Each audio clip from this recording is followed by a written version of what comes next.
Welcome to Fun and Games Side Quests. Every episode is a different host sharing a video game they love and why they love it. What's up, everyone?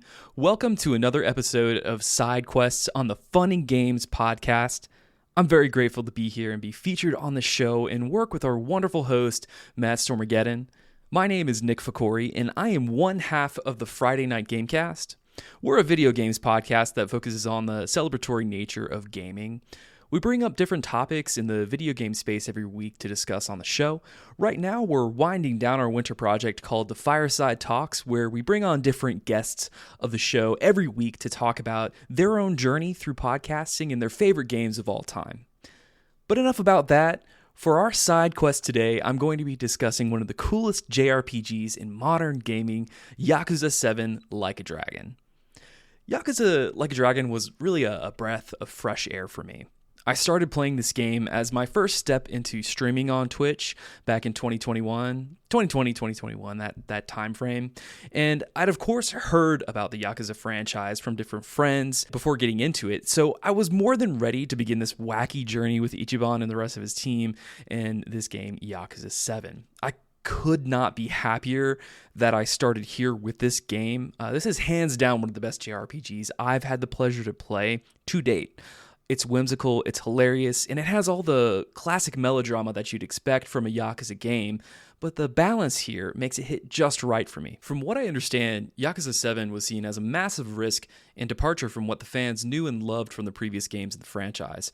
It's the first game to not feature Kazuma Kiryu as the main playable character, and it's the first game to feature turn-based combat as opposed to real-time, beat-em-up styled gameplay. However, I think the strength of this game really hinges on the character development of our brand new protagonist, Ichiban Kasuga, as well as the deeply polished turn-based combat in the game. Our story this time takes place in the Yokohama district of Isezaki Ijincho. And for those who don't know, this is just a city that's a little bit to the south of Tokyo, Japan. I couldn't possibly love our main character more. Ichiban is a very well-crafted everyman. He's a man of the people.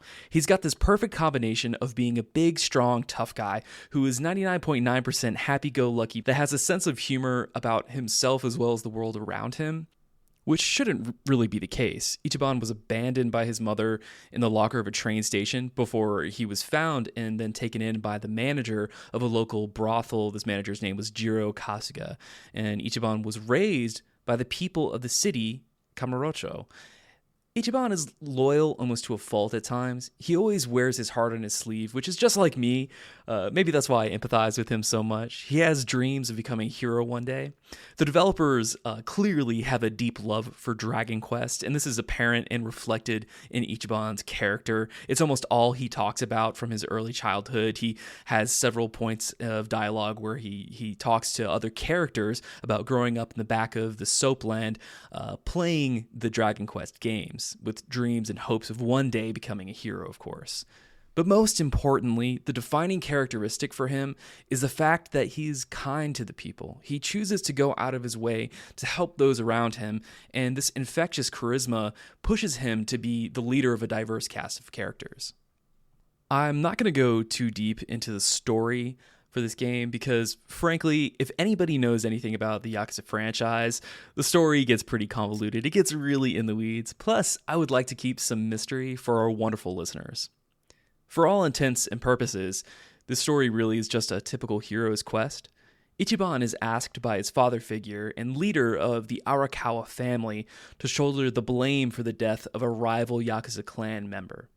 He accepts his fate and is sentenced to 15 years in prison until he gets released in 2019 at the ripe old age of 42 years old.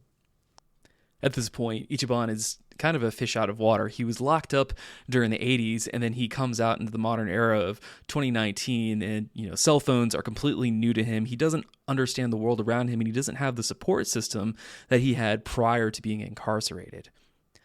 So he experiences massive culture shock, and he's trying to make sense of this new world that he finds himself in. And throughout this process, as he's released from prison, he gets recruited by this detective who he doesn't know at the time, but later on becomes a principal cast member of your party as you're playing throughout the game. But this detective gets him involved and lets him know about some conspiracy between the Arakawa family and then another rival Yakuza family.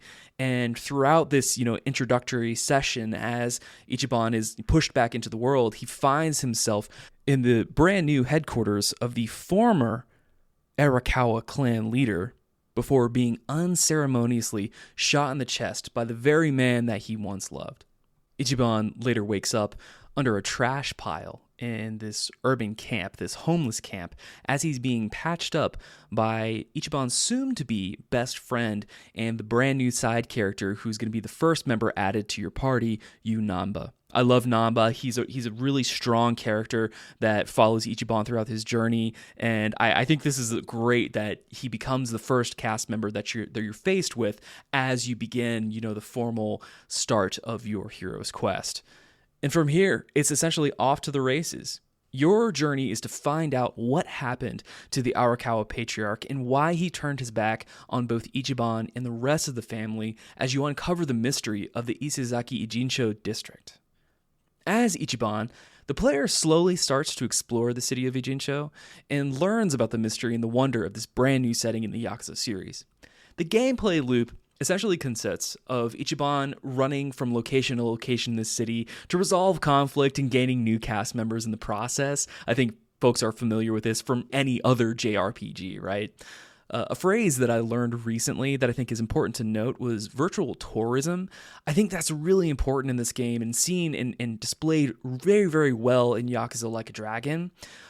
Playing this in 2021, I was locked in my apartment for most of the time during that year, and the splendor that you see in Ijincho is both beautiful and faithful to the real life Yokohama district, and it made me fall in love with the setting of this game. I think it's really powerful and it's really important to have that setting be living and breathing as you're going out and doing these repetitive gameplay loops.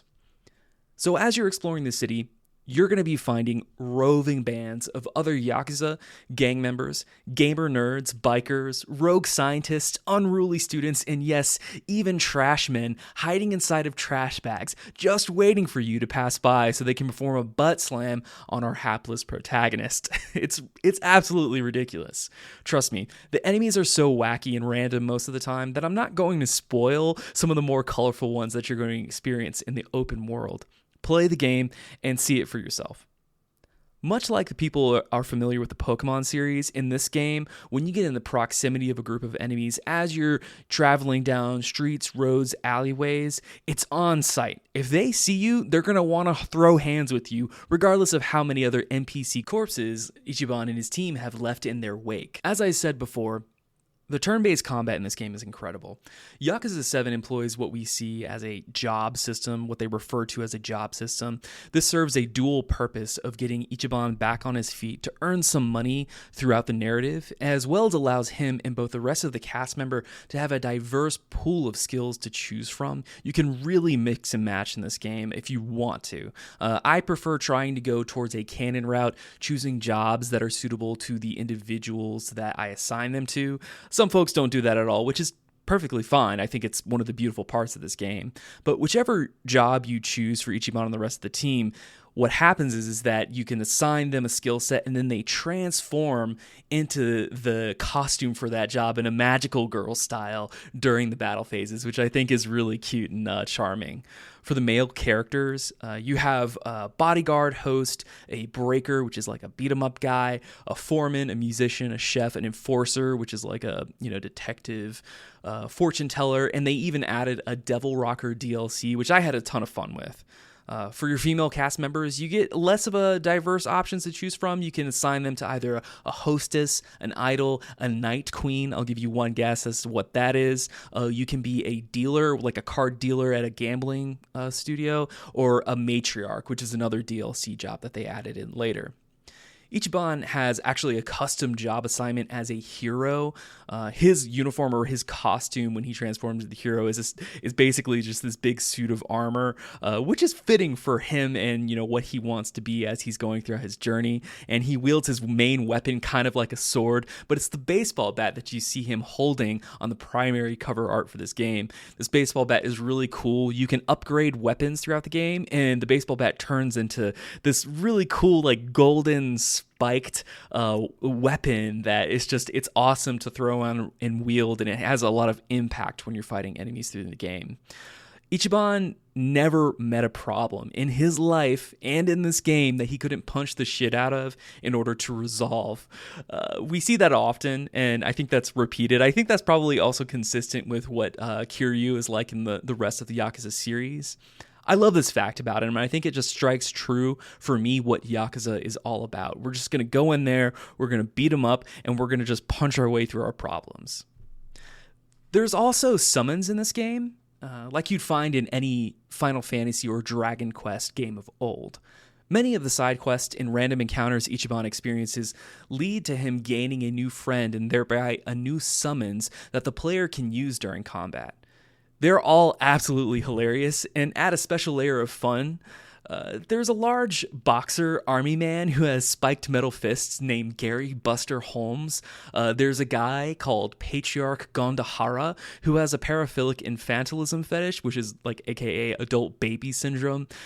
He specifically will show up only at nighttime, and his only attack is to show up in an adult diaper, lay on the ground, and cry so loud that it shatters your opponent's eardrums, resulting in decreased attack and defense in combat. So it's you have all of these weird summons, and then they result in gameplay, like gaining HP or gaining MP, that sort of thing.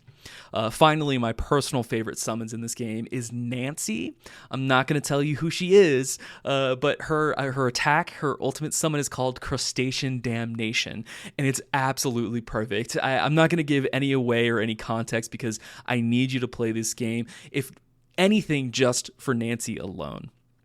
Again, we come back to Yakuza as they're reiterating on some, foundational aspects of the earlier games in the franchise. Both the mini games and the side games are incredible in Yakuza 7. I had a ton of fun with those. Every single one is either gut-wrenchingly heartfelt or downright hilarious, and to add to the fantastical nature of this world.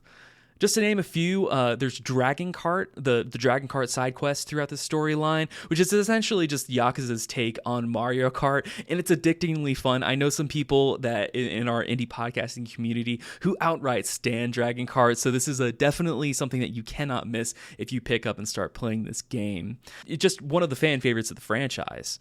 You also have a movie theater that you can go to, and the whole point of this minigame is to try to get Ichiban to stay awake throughout the duration of this movie by, performing some QTEs, and there's cute sheep that are jumping across the screen or in the background. And of course, you have your typical, sports minigames, your golf, your batting, you have darts, and then everyone's outright favorite, karaoke. I love karaoke. I spent so many hours in that mini game, and I'm not going to tell you how much time I spent in the business simulator mini game because it's embarrassing.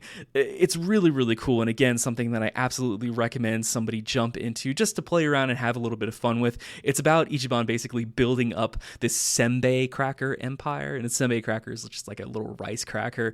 It's endearing, it's beautiful, and it got this addicting, fun gameplay loop, and it's a great way to just grind for currency in this game, which is really important as you want some more powerful items later on. One small note of critique that I'd like to share with our listeners is that the first 70% of this game is fairly easy and straightforward, but this is not a story that you can golden path. The difficulty ratchets up very, very fast in the last third of this game, and it really requires the player to grind in some of the underground areas like the sewer system in order to develop and level up their party members. There were plenty of times where I got one-shot by some late-stage bosses who also happen to be very, very fun and wacky, of course. This is just a quick warning for folks who think that they might be able to pick up the game and breeze through it. Remember, this is a JRPG. It is quite substantial. So you're going to have to be really, really skilled if you're going to want to try and golden path it and understand the systems that RGG is presenting to you here. To round off this side quest, I would like to focus on what I think is one of the most important aspects of Yakuza 7 and something that one of the reasons why this game touched me so deeply, and that's the heart that you'll find in this game. It's easy to see why people love the series so much under the helm of this director. They're seamlessly blending action, comedy, melodrama, political intrigue with actual commentary on some real-life issues that I find to be incredibly important. I never expected to jump into this goofy game and then have a meaningful discussion or watch and experiencing a meaningful dialogue about people experiencing homelessness, the cycle of violence and desperation. They talk about the vilification of sex workers in the sex work industry of Japan. Our director Ryosuke Hori and the lead writer Masayoshi Yokoyama execute these conversations and in these discussions in a subtle way that's approachable, and then they immediately will follow up with something lighthearted throughout the game so it doesn't bog you down in a lot of some of the more negative commentary. So it's important to me that they touch on these real life aspects while they have this fantastical story through Ichiban's hero's journey.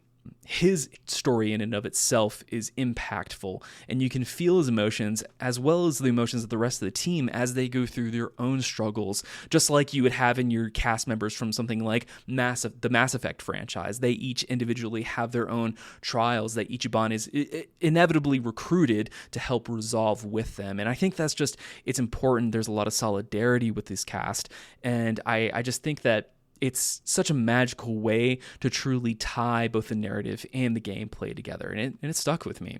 This game is an absolute 9 out of 10 for me, and it's a fantastic way to start playing the Yakuza franchise, so don't be scared by it being number 7. This is something that you can totally jump into and just have fun with right off the bat.